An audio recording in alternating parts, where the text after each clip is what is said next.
2 Kings chapter 5. Now Naaman, captain of the army of the king of Syria, was a great man with his master and honorable, because by him Yahweh had given victory to Syria. He was also a mighty man of valor, but he was a leper. The Syrians had gone out in bands and had brought away captive out of the land of Israel a little girl, and she waited on Naaman's wife.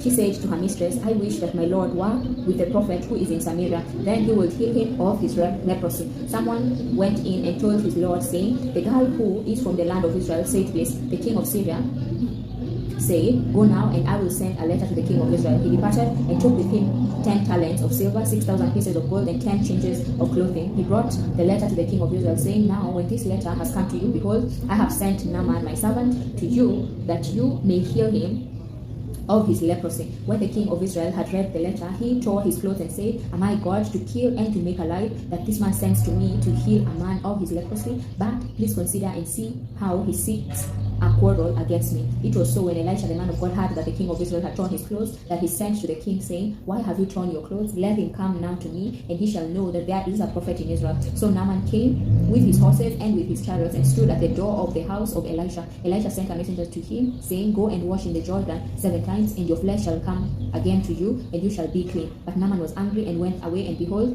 and said, behold, I thought he will surely come out to me and stand, and call on the name of Yahweh his God, and wave his hand over the place, and heal the leper. And Abana and Pharpar, the rivers of Damascus, better than all the waters of Israel, couldn't I wash in them and be clean? So he turned and went away in a rage. His servant came near and spoke to him and said, my father, if the prophet had asked you do some great thing, wouldn't you have done it? How much rather than when he says to you, wash and be clean? Then went he down and dipped himself 7 times in the Jordan, according to the saying of the man of God, and his flesh was restored like the flesh of a little child, and he was clean. He returned to the man of God, he and all his company, and came and stood before him. And he said, see now, I know that there is no God in all the earth but in Israel. Now therefore please take a gift from your servant. But he said, as Yahweh lives, before whom I stand, I will receive none. He urged him to take it, but he refused. Naaman said, if not, then please let 2 mules load of earth be given to your servant, for your servant will from now on offer neither burnt offering nor sacrifice to other gods but to Yahweh. In this thing may Yahweh pardon your servant, when my master goes into the house of Rimmon to worship there, and he leans on my hand, and I bow myself in the house of Rimmon. When I bow myself in the house of Rimmon, may Yahweh pardon your servant in this thing. He said to him, go in peace. So he departed from him a little way. But Gehazi, the servant of Elisha, the man of God, said, behold, my master has spared this Naaman, the Syrian, in not receiving at his hands that which he brought. As Yahweh lives, I will run after him and take something from him. So Gehazi followed after Naaman. When Naaman saw one running after him, he came down from the chariot to meet him and said, is all well? He said, all is well.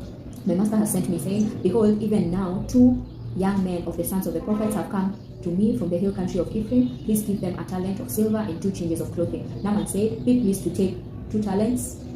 He asked him, and bound 2 talents of silver in 2 bags with 2 changes of clothing, and laid them on 2 of his servants, and they carried them before him. When he came to the hill, he took them from their hand and stored them in the house. Then he let the men go, and they departed. But he went in and stood before his master. Elisha said to him, where did you come from, Gehazi? He said, your servant went nowhere. He said to him, did my heart go with you when the man turned from his chariot to meet you? Is it a time to receive money and to receive garments and olive groves and vineyards and sheep and cattle and male servants and female servants? Therefore the leprosy of Naaman will cling to you and to your offspring forever. He went out from his presence a leper, as white as snow.